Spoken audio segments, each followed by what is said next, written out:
Donald Trump के अलग अलग चेहरे अलग अलग समय पर हमको देखने को मिले। उस समय का जो डोनाल्ड ट्रंप था उसने इस प्रकार की अपनी छवि बनाई थी, प्रोजेक्ट की थी, दिखाई थी लोगों को कि वो एक नेशनलिस्ट लीडर है। वो एक वन पंप चंप की तरह निकल कर आया, जहां पर उसके पास और कोई भी हथियार नहीं था, सिर्फ ट्रेड के अलावा। कुछ हद तक भले ही ज्यादातर लोग थोड़े बहुत डिसअपॉइंट हुए थे। हेनरी किसिंजर ने जो एक स्टेटमेंट दिया था, वो थियरी कहीं ना कहीं डोनाल्ड ट्रंप ध्वस्त कर रहा हो ऐसा दिखाई पड़ रहा था। लेकिन कि अक्टूबर 2024 में डोनाल्ड ट्रंप एक कंपनी का गठन किया था जब प्रेसिडेंसी की रेस चल रही थी। उस समय पहलगाम आतंकी हमले के कुछ ही दिनों पहले वर्ल्ड लिबर्टी फाइनेंशियल ने पीसीसी यानी कि पाकिस्तान क्रिप्टो काउंसिल के साथ एक डील किया।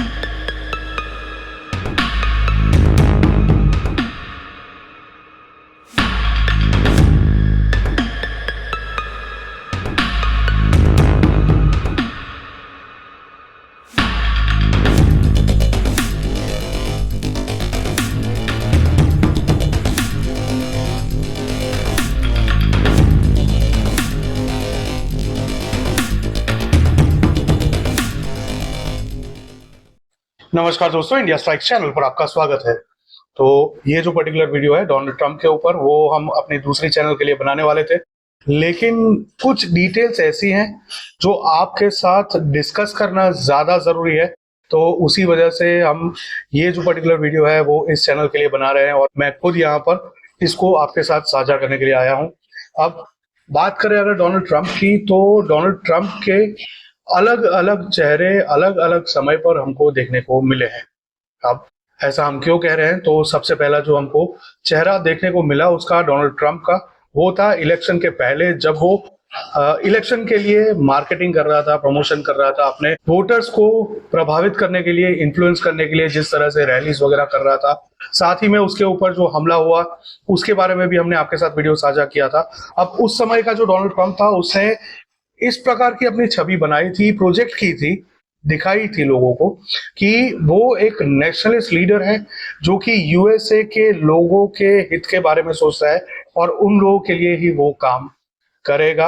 और उसमें उसने कुछ चीजें स्पेसिफिक ऐसी थी जो डेमोक्रेट्स के द्वारा या फिर अन्य इवन रिपब्लिकन लीडर्स के द्वारा भी की गई थी, जो कि यूएसए को हानि पहुंचा सकती है या फिर पहुंचा रही है। ऐसी चीजों को वो खत्म कर देगा और साथ ही में पूरी दुनिया में शांति कायम करने के लिए भी उसने बात कही थी, जिसमें रशिया यूक्रेन की बात हो, उस वॉर को रुकवाने, उस जंग को रुकवाने की बात हो, उसके बारे में उसने बात की थी। साथ ही में मिडल ईस्ट में जो भी तनाव है, जो भी इसराइल का गाजा में हमास के साथ युद्ध चल रहा है या फिर हिजबुल्लाह के साथ जो भी युद्ध चल रहा है, सीरिया में जो भी एक्शन हो रहे हैं, उन सब के ऊपर भी उसने बयान दिए थे और ये कहा था कि उन सब चीजों को भी वो शांतिपूर्ण तरीके से हल करेगा और दुनिया में शांति बनाए रखने के लिए जो भी प्रयत्न है वो करने वाला है और उसके लिए उसके पास प्लान्स भी हैं। इस प्रकार के कॉन्फिडेंस स्टेटमेंट्स उसने कई बार अलग अलग रैलीज में दिए हैं। अब ये स्टेटमेंट सिर्फ उसी ने नहीं, बल्कि जो दूसरे लीडर्स थे जो डोनाल्ड ट्रंप को बैक कर रहे थे फॉर हिज प्रेसिडेंसी, उन लोगों ने भी समय दर समय दिए थे। तो उसी के चलते उसका एक इमेज प्रोजेक्शन इस तरह से किया गया था कि वो यूएस इकोनॉमी को रिवाइव करेगा, साथ ही में वहां पर जो इमिग्रेंट क्राइसिस है उसको दूर करेगा और दुनिया में शांति बनाए रखने का काम करने वाला है आफ्टर गेटिंग इलेक्टेड। फिर वो इलेक्ट हो गया और उसके बाद उसने अपनी गद्दी संभाली, व्हाइट हाउस में आया वो।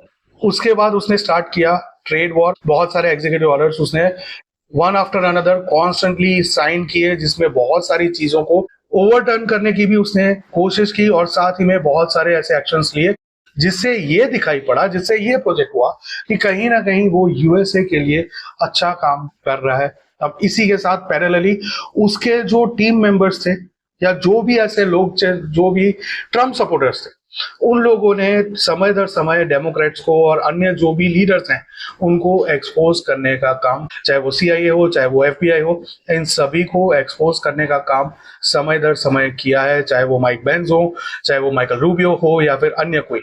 तो इसी प्रकार से बहुत सारे कांस्टेंट प्रोजेक्शंस होते रहे, जिसमें ट्रम्प की जो इनिशियल इमेज थी वो धीरे धीरे धीरे धीरे प्रेसिडेंसी, उसकी जो ओवल ऑफिस में आने के बाद जो एक उसने काम करना शुरू किया, उसके बाद थोड़ी बहुत चेंज हुई, जहां पर वो एक वन पंप चंप की तरह निकल कर आया, जहां पर उसके पास और कोई भी हथियार नहीं था, सिर्फ ट्रेड के अलावा। इस प्रकार का स्पष्ट रूप से दिखाई पड़ा जहां पर उसने ट्रेड वॉर शुरू कर दी चाइना के साथ, यूरोप के साथ, यूरोपियन कंट्रीज के साथ, भारत के साथ भी, और अन्य कई देशों के साथ, even with certain middle eastern countries. तो उस प्रकार के कई सारे एक्शंस उसने लिए, और ऐसा दिखाई पड़ा कि सिर्फ उसके पास एक ही हथियार है जिसका यूज करके वो पूरी दुनिया को अपने हिसाब से शांत करना चाहता है। तो कुछ हद तक भले ही ज्यादातर लोग थोड़े बहुत डिसअपॉइंट हुए थे ये जो टैरिफ वॉर उसने चालू किया उसके चलते, लेकिन फिर भी कहीं ना कहीं उसको थोड़ा बहुत सपोर्ट दे रहे थे, उसके लिए पॉजिटिव थे। और कहीं ना कहीं लोगों को ये लग रहा था, इवन अस, हमको भी ये लग रहा था कि हेनरी किसिंजर ने जो एक स्टेटमेंट दिया था कि being an enemy of United states is dangerous but being a friend is lethal. तो ये छवि जो पिछले कई सारे सालों से अब्राहम लिंकन के टाइम से चली आ रही थी, वो थियरी कहीं ना कहीं डोनाल्ड ट्रंप ध्वस्त कर रहा हो ऐसा दिखाई पड़ रहा था। लेकिन रिसेंटली जो इंफॉर्मेशन निकल कर आ रही है उसमें उसकी छवि एकदम ही चेंज हो गई है। खास करके ये जो पहलगाम में हमला हुआ, आतंकी हमला हुआ, जिसमें हिंदुओं का नरसंहार हुआ, और उसके बाद जिस तरह से ऑपरेशन सिंदूर हुआ, और उसके बीच में डोनाल्ड ट्रंप के जो स्टेटमेंट्स आए और उसने जो एक्शन किए, उसके चलते ये स्पष्ट हो गया कि अभी भी भले ही डोनाल्ड ट्रंप हो, बराक ओबामा हो, जो बाइडेन हो, या फिर जॉर्ज डब्ल्यू बुश हो, कोई भी बुश हो, क्लिंटन हो, या XYZ कोई भी हो, यूएसए के ऊपर भरोसा नहीं किया जा सकता। अब ऐसा हम क्यों कह रहे हैं, और डोनाल्ड ट्रंप के बारे में स्पेसिफिकली ऐसा क्यों कह रहे हैं, तो डोनाल्ड ट्रंप के बारे में ये इंफॉर्मेशन निकल कर आई है कि अक्टूबर 2024 डोनाल्ड ट्रंप एक कंपनी का गठन किया था जिसमें उसका 60% स्टेक है, 60%, दैट इज मेजॉरिटी स्टेक। उस कंपनी का नाम है वर्ल्ड लिबर्टी फाइनेंशियल। ये एक क्रिप्टो करेंसी की फर्म है जिसको गठित किया गया था अक्टूबर 2024 में, यानी कि पिछले साल, जब प्रेसिडेंसी की रेस चल रही थी। उस समय इसको गठित किया गया, और उसके बाद क्रिप्टो करेंसी में उसका वर्क शुरू हुआ। अब जहां तक क्रिप्टो बिजनेस को और पॉलिटिक्स को अलग अलग रखा जाए वहां तक ठीक है, लेकिन रिसेंट में ये इंफॉर्मेशन निकल कर आई कि कुछ ही समय पहले, पहलगाम आतंकी हमले के कुछ ही दिनों पहले, 15 मई को इकोनॉमिक टाइम्स का ये रिपोर्ट आया कि WLF यानी कि वर्ल्ड लिबर्टी फाइनेंशियल ने PCC यानी कि पाकिस्तान क्रिप्टो काउंसिल के साथ एक डील की है। अब ये जो WLF है उसमें कई सारे नाम है, जैसे कि चेज हैरो है, जैसे कि जैकरी फॉकमैन है, जैसे कि जैक विटकॉफ है। अब ये जैक विटकॉफ बहुत ही इंटरेस्टिंग कैरेक्टर है। जैक विटकॉफ स्टीव विटकॉफ का रिलेटिव है। अब ये स्टीव विटकॉफ कौन है और उसके बारे में जानना क्यों जरूरी है, तो स्टीव विटकॉफ ट्रंप का एक बहुत ही पुराना दोस्त है, जो कि हाल में वो स्पेशल ऑनवॉय टू मिडिल ईस्ट है USA की तरफ से। Our country is blessed to have a negotiator of such skill and experience who really selflessly steps up to the plate, puts himself forward all the time. He's working tirelessly to end the bloody and destructive conflicts. And they said we need somebody with two things, a great personality and somebody that could negotiate. And he's got both of them. और ये जो Russia Ukraine में peace talks चल रहे हैं उसमें यही Steve Witkoff का बहुत बड़ा रोल है। वो कॉन्स्टेंटली आता जाता रहता है। और ये जो PCC के साथ डील हुई है WLF, वहां पर PCC में भी मिलने के लिए गया था स्टीव विटकॉफ, खुद इस्लामाबाद गया था जब वो मुल्ला मुनीर से और कटोरा शरीफ से मिला था वहां जाकर इस्लामाबाद में। और उसके बाद ये डील कंफर्म हुई PCC और WLF के बीच में। अब ये जो WLF है वो ट्रंप के साथ किस तरह से रिलेटेड है, तो उसके लिए एक पर्टिकुलर अगर आप सर्च करेंगे DT मार्क्स DEFI LLC, तो उसमें गूगल में जब आप सर्च करेंगे तो बहुत सारी लिंक्स आएंगी। उसमें एक लिंक है सेक्रेटरी ऑफ गवर्नमेंट की। अब जब आप उस लिंक पर जाते हैं तो फॉर्म D ओपन होता है। ये जो पर्टिकुलर फर्म है WLF यानी कि वर्ल्ड लिबर्टी फाइनेंशियल, उसका, और उसमें नाम दिए गए हैं, it is a government website secretary.gov.sec.gov। इसकी लिंक हम नीचे कमेंट सेक्शन में डाल देंगे ताकि आप लोग जाकर उसको देख पाए और समझ पाए कि उसमें कौन कौन इन्वॉल्व है। तो उसमें अगर बात करें तो सबसे पहले नेम ऑफ इश्यूअर है वर्ल्ड लिबर्टी फाइनेंशियल इनकॉर्पोरेशन, सबसे पहला नाम है। उसके बाद नाम है जैकरी फॉकमैन का, तीसरा नाम है चेज हैरो का, चौथा नाम है, दिल थाम कर रखे, डोनाल्ड ट्रंप का। उसके बाद कहानी वहीं खत्म नहीं होती, उसके बाद आता है नाम डोनाल्ड ट्रंप जूनियर का, जो कि उसका सन है। फिर नाम आता है एरिक ट्रम्प का, जो भी उसका सन है। उसके बाद नाम आता है स्टीवन विटकॉफ, वही स्टीवन विटकॉफ जो कि हाल में यूएसए का स्पेशल ऑनवॉय है टू मिडल ईस्ट।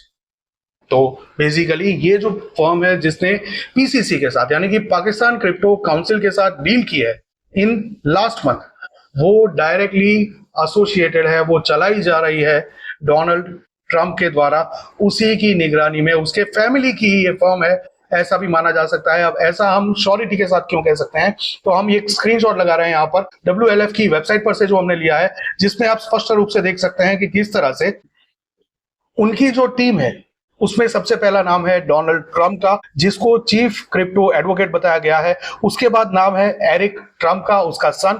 उसके बाद है डोनाल्ड ट्रंप जूनियर। उसके बाद है ट्रंप का सबसे छोटा बेटा यानी कि बैरन ट्रंप। उसके बाद आता है चेज हैरो और जैक फॉकमैन यानी कि जैकरी फॉकमैन। तो इसी प्रकार से ये जो पर्टिकुलर WLC है जिसने PCC यानी कि पाकिस्तान क्रिप्टो काउंसिल के साथ डील की है, वो चलाई जा रही है ट्रंप के परिवार के द्वारा, और उसमें मेजर स्टेक किसी और का नहीं बल्कि खुद डोनाल्ड ट्रंप का और उसके परिवार का है, और साथ ही में उसका मित्र भी है। तो हो सकता है कि वो जो पैसा कमा रहा है यानी उसके फ्रेंड के अकाउंट में या कि उसके फ्रेंड के रिलेटिव के अकाउंट में जो भी पैसा जा रहा है, उसमें भी संभव है कि उसमें से भी कुछ हिस्सा इसको जाए, ट्रंप फैमिली को चला जाए, ये भी पॉसिबिलिटी है। तो इसी प्रकार से 60% से ज्यादा का स्टेक WLF में डोनाल्ड ट्रंप और उसके परिवार का है। तो इससे ये साफ पता चल रहा है कि Donald Trump is not there in Oval Office for Americans और फॉर द वर्ल्ड, और neither he is a friend of Narendra Modi ji, nor he is looking to counter any kind of terrorism in the world। क्योंकि जब कोई PCC से deal करता है, Pakistan crypto council से deal करता है, जो कि डायरेक्टली गवर्नमेंट की फर्म है, अब ये हम प्रूफ के साथ बताएंगे कि ये भी PCC गवर्नमेंट की फर्म है, पाकिस्तान गवर्नमेंट की फर्म है, जो पाकिस्तान गवर्नमेंट के द्वारा चलाई जा रही है, संचालित की जा रही है। भले ही उसमें नाम किसी सकीब का हो, लेकिन जब आप उसकी भी वेबसाइट पर जाते हैं तब आप देख सकते हैं कि उसमें स्पष्ट, वो वेबसाइट अभी भी डेवलप हो रही है और उसमें स्पष्ट रूप से लिखा है कि it is Pakistan government initiative for youth. उसकी भी लिंक नीचे कमेंट सेक्शन में दे देंगे, तो आप जाकर देख सकते हैं। तो इसी प्रकार से आप देख सकते हैं कि किस तरह से डोनाल्ड ट्रंप, जो कि इलेक्शन से पहले एक इस प्रकार की इमेज पोर्ट्रे कर रहा था, उसकी पूरी टीम एक इस प्रकार की इमेज पोर्ट्रे कर रही थी कि वो एक नेशनलिस्ट लीडर है, वो यूएसए की भलाई चाहता है, यूएसए की इकोनॉमी को रिवाइव करेगा, यूएसए में जो माइग्रेंट क्राइसिस है उसको कंट्रोल करेगा और पूरी दुनिया में शांति बहाल करेगा। उसके बाद उसका टैरिफ वाला एक चेहरा सामने आया, ट्रेड वॉर वाला चेहरा सामने आया, और अब अल्टीमेटली ये स्पष्ट रूप से दिखाई पड़ रहा है कि उसको ना ही वर्ल्ड पीस की कोई पड़ी है, ना ही अमेरिकन की कोई पड़ी है, उसको सिर्फ पड़ी है उसकी खुद की, उसकी दौलत की, उसकी शोहरत की, उसकी वेल्थ की, और उसके परिवार की वेल्थ की, जिसके लिए वो पूरी तरह से ये जो ओवल ऑफिस में हाल में वो सत्ता जमा कर बैठा है, पावर कंट्रोल करके बैठा है, उसका उपयोग कर रहा है और अपने परिवार को और भी समृद्ध बना रहा है, ना कि यूएसए को। क्योंकि ये जो पैसा हो जाएगा पाकिस्तान की गवर्नमेंट के साथ जो डील हुई है क्रिप्टो में, उसका जो पैसा जाएगा वो डायरेक्टली ट्रंप फैमिली को जाएगा, ना कि यूएसए की इकोनॉमी में सर्कुलेट होगा। तो इसी प्रकार से ये जो पूरा सिनेरियो है जिसमें WLF, DT marks, DEFI, LLC और PCC यानी कि पाकिस्तान क्रिप्टो काउंसिल, इनके बीच में जो भी साठगांठ हुई है, इससे डोनाल्ड ट्रंप का जो असली चेहरा है वो स्पष्ट रूप से दिखाई पड़ रहा है। और इससे फिर से एक बार ये बात जो हेनरी किसिंजर ने कही थी वो सही साबित हो जाती है, that being an enemy of USA is dangerous but being a friend is lethal. तो यूएसए के साथ भले ही कोई भी नेता आए, कोई भी ओवल ऑफिस में बैठा हो, कैसी भी उसकी टीम हो, कैसे भी उसकी टीम के व्यूज हो या एक्शंस हो, बहुत ही सावधानी से हम लोगों को एक्शंस लेने होंगे। कहीं ना कहीं थोड़े बहुत हम भी इन्फ्लुएंस हो गए थे इस तरह से कि एटलीस्ट वो अपनी कंट्री के लिए काम कर रहा है, अब वो प्रेसिडेंट बनेगा तो यूएसए का प्रेसिडेंट बनेगा, वो भारत के लिए काम नहीं करेगा। We were at least clear about it कि he is not going to work for India. जब भी वो अगर इंडिया के लिए काम करेगा तो बेसिकली उसको उसमें से कोई बेनिफिट चाहिए होगा, क्विड प्रो कोच कहते हैं उसको, तो उसको कोई ना कोई बेनिफिट चाहिए होगा, तो उसी समय वो किसी और कंट्री के लिए काम करेगा। जैसे आगे भी हो चुका है, जैसे कि पहले के जो प्रेसिडेंट्स थे यूएसए के, उन्होंने चाइना को सपोर्ट किया, उन्होंने यूक्रेन वॉर में सपोर्ट किया यूक्रेन को, ताकि मनी लॉन्ड्रिंग के जरिए पैसा आसानी से उनके पास वापस पहुंच सके, जो पैसा वो अपनी जेबें भरने के लिए, अपनी तिजोरियां भरने के लिए इस्तेमाल कर सके, ना कि यूएस इकोनॉमी को और समृद्ध बनाने के लिए। तो इसी प्रकार से उन्होंने ये जो दो बड़े बड़े हैवान खड़े किए हैं दुनिया में, चाहे वो चाइना हो चाहे वो यूक्रेन हो, वो खुद के बेनिफिट के लिए किए हैं। उसी प्रकार से यहां पर डोनाल्ड ट्रंप पाकिस्तान को कहीं ना कहीं बैकएंड से सपोर्ट कर रहा है। ये अभी तक खुल के नहीं आया है, उसने खुल के नहीं बोला है, लेकिन ये बात अब हम सभी को स्पष्ट हो जानी चाहिए कि डोनाल्ड ट्रंप जो कहता है और बैकएंड में जो किया जा रहा है उनमें बहुत बड़ा डिफरेंस है, और उसके ऊपर भी भरोसा नहीं किया जा सकता जिस तरह से जो बाइडेन के ऊपर, बराक ओबामा के ऊपर, पाकिस्तान के ऊपर भरोसा नहीं किया जा सकता। तो भारत को बहुत ही सोच समझ कर कदम लेने होंगे। हाल में जो भारत की सरकार है उसके ऊपर हम पूरी तरह से विश्वास रखते हैं, तो वो बहुत ही सूझबूझ से और समझदारी से इसके ऊपर एक्शंस लेंगी, और जो भी डील्स करनी है यूएसए के साथ, रशिया के साथ, चाइना के साथ, पाकिस्तान के साथ या किसी भी अन्य कंट्री के साथ, वो बहुत ही सूझबूझ के साथ सोच समझ कर करेंगी। तो ऐसा हमारा मानना है। हो हम लोग सही हो।